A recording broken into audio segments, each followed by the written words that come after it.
Hey guys, this is Brian Hastings for CardRunners.com, making a part two of my 6 Max PLO series on stars. Apologies for not getting this out sooner. I've been crazy busy the last week and a half or so playing the Scoop on Poker Stars. I play basically every poker game, so the Scoop is like heaven to me. I mean, I hadn't played Poker Stars since the trip in which I recorded this session, and so far I've cashed, I believe, in 10 events so far, but best finish was a fourth in a 2K stud, in which I actually fell asleep at the final table, which is a story for another day. But anyway, let's get to what you guys care about. So we're picking up the video where we left off last time, and this defense here is one that maybe not everybody would make, but if you saw part one of my video, you shouldn't be very surprised by it. A little bit of an interesting spot up here, actually, just because this player, Dentist1, only 3-betting 3.4% over 191 hands. My hand is very strong, though.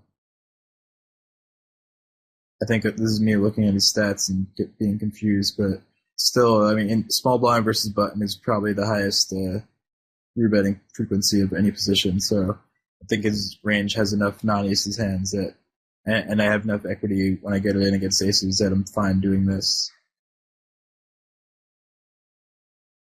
And to replay this hand at the bottom right, I was kind of focusing more on top left. Alright, I just check call 2 bets. Yeah, I mean, Paul Yadler, has standard, like, I don't know if I'd say taggish, but, on the relatively tighter side for a good regular, those kind of pre-flop stats. But c-betting this flop wide enough that I think peeling with top and bottom pair is pretty standard.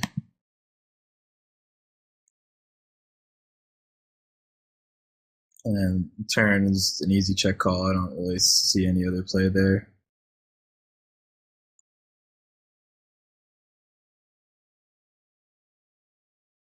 So yeah, pretty standard all around. Ace-9-7-5 with a nut suit is probably a pretty marginal open, I would say. I do have, a button who is not especially aggressive. And this guy, I mean, his stats are aggressive. I don't really know a whole lot about him, but if he were like a known super strong player, then I might make a different decision. Just bad luck on this hand, but yeah, I mean, clearly if Ace-9-7-6 double suited is in his 3-betting range, he's going to be 3-betting wide enough small blind against button for me to be 4-betting King, Queen, Jack.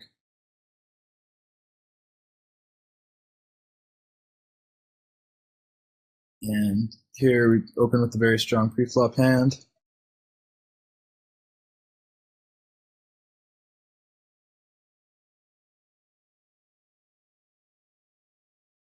And I'm glad Hawk Dang finally just came out and said his screen name so I can call him that instead of calling him Barcode or some whatever people were calling him.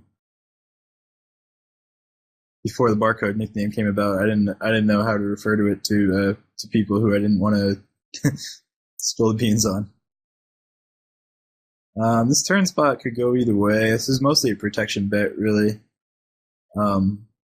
I don't think most players tend to check raise very often in the turn, which is an argument for betting. I hate my life when I get check raised there.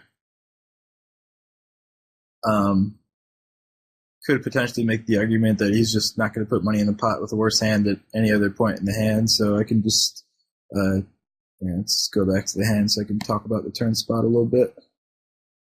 Flop standard. Alright, so yeah, right here. So I have about 3.5 times the pot behind. Yeah, I mean, this flop check calling range I think is going to be relatively strong. Definitely, I mean, you saw he showed up with top set. I mean, there's definitely some hands like that. On a King 3-2 rainbow flop, he's with a very strong hand, he's often going to think the best play is the slow play.